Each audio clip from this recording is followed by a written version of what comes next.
Greetings from Mobility Outlook and welcome to this episode of Women in Mobility. Our guest for today is Ms. Sheetal Khandkar. She is the Senior Director and Chief Architect, Automotive Capgemini Engineering in India. Sheetal, welcome to the show. Thank you very much, Murli. In her current role, Sheetal plays a pivotal part in serving projects in Automotive Tier1s OEM accounts with a keen emphasis on next-gen IVI and software-defined vehicle domains. Leading the Intelligent Cockpit practice, she also spearheads architectural assessments of product platforms for numerous client engagements. Moreover, she takes charge of capability building, overseeing upskilling, reskilling programs, industry collaborations, and initiatives such as building labs, assets, and accelerators. She actively collaborates with universities and colleges to promote industry academia programs. Beyond her professional endeavors, Sheetal is a passionate leader who has successfully orchestrated several programs for women architects community development under Capgemini's Women in Delivery initiative. This global program is designed to empower women in delivery roles, facilitating their excellence in traditionally male-dominated environments of engagement management and architecture. It is indeed an honor to have Sheetal with us today, and we look forward to gaining valuable insights from her extensive expertise. Please join me in welcoming Sheetal to our show. I wanted to ask you about your school days. So, tell me a little bit about your early days, which helped you choose the right profession. Oh, okay, cool. So I'm born and brought up in a Mumbai suburb called Jogeshwari. It's a small town where everybody knows everybody, and it's also, having that educational, social, and cultural background from where many great personalities emerged. Like, for instance, there is a Marathi writer called Pula Deshpande. He hails from there, or some industrialists, some CEOs of the world. So it's kind of a good place to be, and that's how, where I come from. Ours was a joint family. We were three sisters, I'm the youngest, and two cousins. So it was a very cozy atmosphere that we had at home.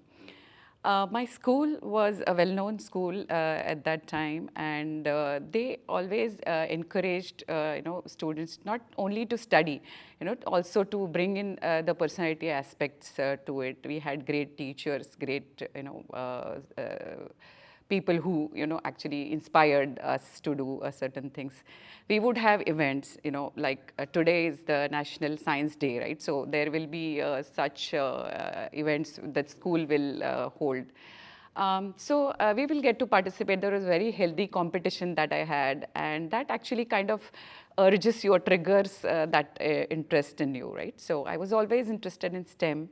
And that's how, always I thought that I will become an engineer when it was not so easy back then. So I pursued my science studies from a junior college in Vilayapalli, again, another suburb there. We actually went to college, studied hard to get admission in engineering. And that's how I got my admission in Vivekanand College, which is in Mumbai again, Mumbai University. Okay. So that's an interesting start. Can you tell us about your days in the university? Right, yeah. So my college, I mean, there were not many options, right? So my college was far away from my home. It was about our journey. But nonetheless, so once we reach the college, we will be there till evening, study, do some fun and all that. So there were lifelong friendships that we built. But when it came to, so 4 years flew in a jiffy, and when it came to, actually starting work, I was more on electronics. I mean, I want to do career in electronics only and no more IT, okay. So that was my goal in my mind. And so I did not, go for the IT companies that were coming in. There were some core electronics jobs, but they were not much inclined to inviting or having women in that role, because their premises, their factories, everything would be far off. So that it will need a lot of travel and on the floor things and all that. So I waited a lot, and then I finally joined Camlin Limited in their EDP department, so electronic data processing as. Camlin, the stationery Oh manufacturer. yes, yes, yes. Wow. It's not only that they do; they have other domains as well. So it was a big systems and operations. So it was having, and back then it was C Unify and large systems. And it involved very complex systems, or heavy, you can say, because it was spread across India locations and all that. But it was a good learning, and all my colleagues were also, like me, freshers starting new. So we kind of replaced our vendors, and we started doing things in-house and all that. So all N2, and we wanted to learn. But then I realized that if I want to be in software, I need to have that foundation laid. So I appeared for the entrance exam for NCST. Now it is called CDAC. So they had a very beautiful premises in Juhu in Mumbai. So I appeared for that entrance. I stood in their top 20 applicants, and that's how I decided to join. It was a part-time course, but then I was somehow managing. But then I met with my college professor, who was now consulting in Camlin. He told me that if I really was serious, I should dedicate more time towards that course, just leave. So that's how I decided to leave my job. And around that time, my sister, or elder sister, also had started with some work on her own as a software consultant. So I joined her, and we started our own company called Anup Software. Tell me about it. Right. Yeah. So digitization was just starting up, and all the industries were wanting to adapt that, and so there was a lot of opportunities, a lot of work. We had some employees. We had a setup in another suburb here in Mumbai. We were doing great projects. We had good logos from India. So they would be, factory management systems, inventory management, typical IT projects that we would get, or bank reconciliation and what all not. So we were, quite engrossed while I was doing my PG. So this was all going hand in hand, and all was good. My third sister was handling production in our box company. So that's where we all got to get together every day. This went on for 3-4 years, and for some reason we had to close it down. But nonetheless, Oh, yeah. what next? All right. So then I was looking for a job, and I did some. I think for a couple of years I did some other jobs in .coms and all that. Finally, I landed up in Patni Computers. They were pioneers back then, right? So for Maybe 2 decades ago? yeah, so it was in 2003 that I joined this organization, which is now Capgemini, right? So they took over by iGate, and then now Capgemini. So this was, a Kodak era. So I joined Patni, and then that's where my embedded career really started. So got introduced to this world that we are in now today. Okay, great. So yeah. Can you tell me about your career progression? So, like I said, I mean, we had this Anup Software, right? So, the inspiration behind having that was also my father, who had corrugated box factories, and kind of that industry mindset in coming from him. So that is why we were all together and geared up towards making this business work. But things happen, and then whatever happens for the best, and change is the only constant, as he used to say. So I joined Patni, as I said. So everybody was, trying to get it to the mobile devices or other platforms. So it was kind of that's where I started warming up to consumer electronics. So our company was also, the group was also growing in embedded. We were very small back then, and then as the group grew, I got many opportunities to do different products. So from there, it started towards the product development. So I did many different diverse projects, I would say, that, I mean, right from small motor controllers to industrial microscopes, to offender monitoring systems, the gadgets that are used to control, or the IVR systems that would integrate into the telephones and all that. Digital TV, set-top boxes, so audience measurement. So there was, sky was the limit, because this consumer electronics is a big field, right? So there are so many innovative products that came in. Before mobile became a commodity. That added a lot of value to me, and that's when I met with a lot of good people, good mentors in my organization, who will understand what I can do, and they will present with opportunities that will further my career. So that's how. So then from there I moved to automotive, because IVI, infotainment, was picking up as the cars became again becoming a commodity, right? So entertainment entered, and that's how this started maturing, this field. But at that time, I was thinking that I was missing out on my children's, what they were doing at home in their school. So I was kind of thinking that I should be there with them for a longer time. Because earlier, because of this new development all the time, it was kind of pressing for me from time perspective.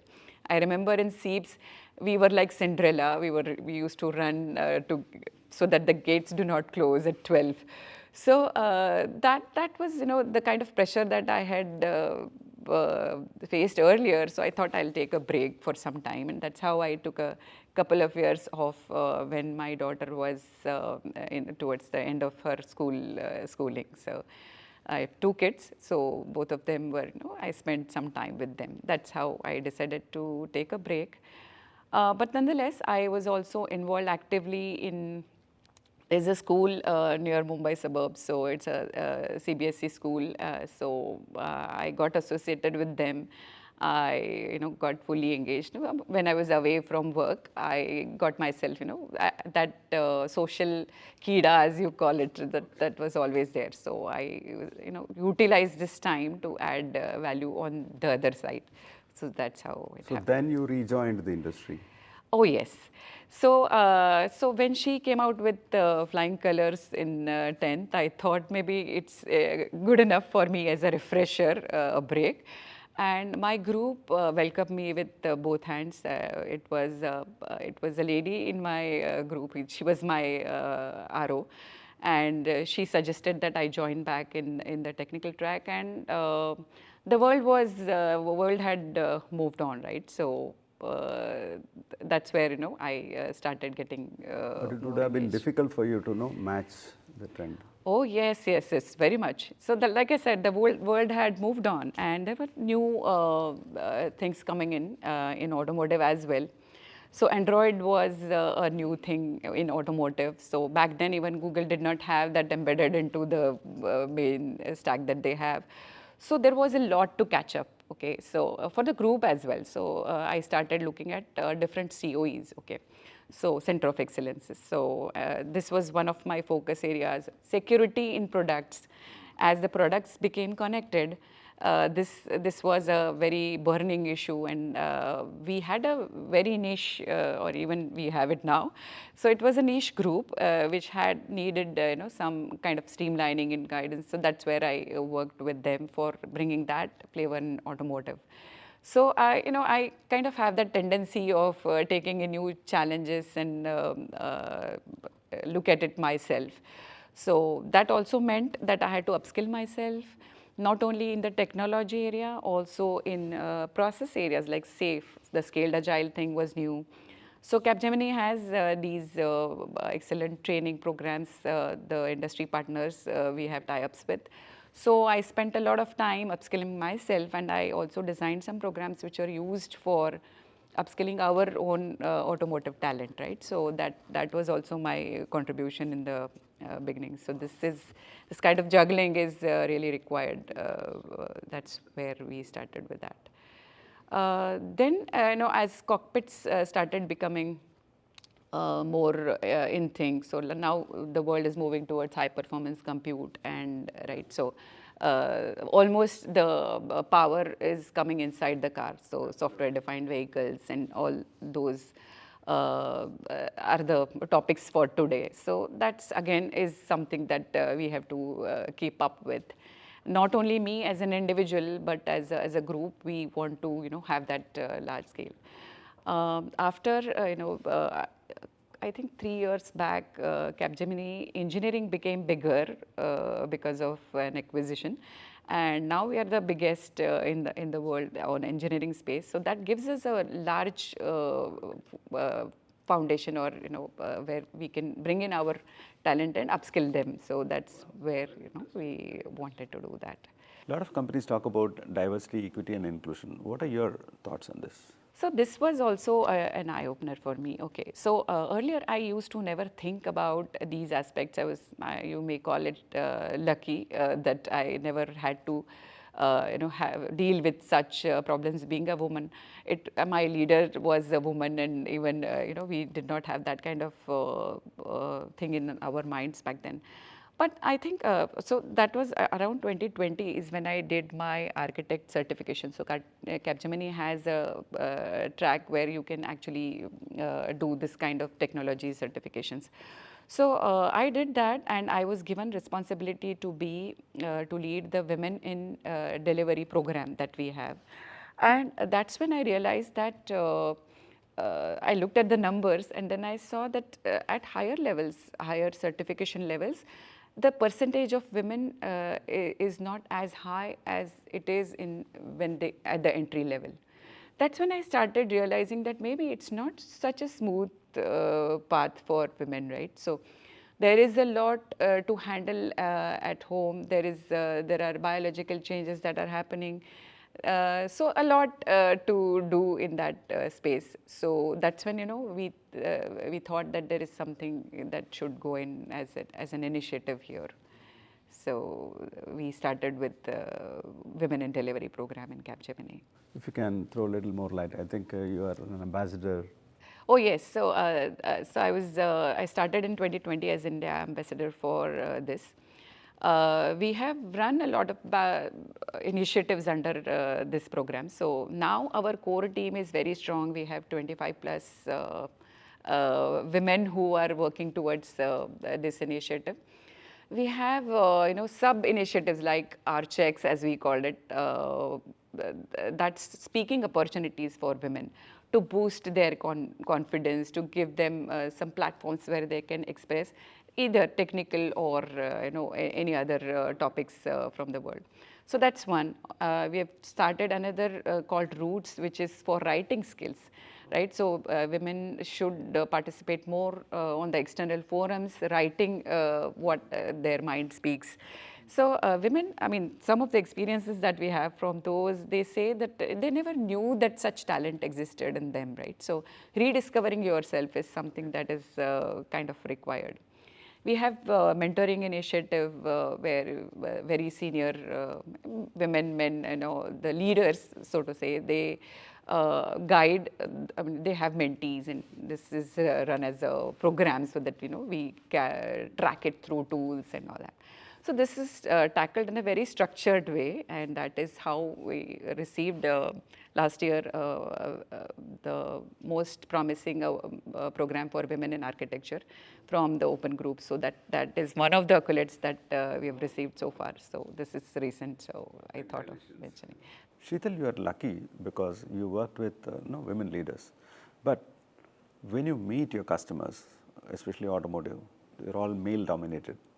So what were the challenges you faced? Right.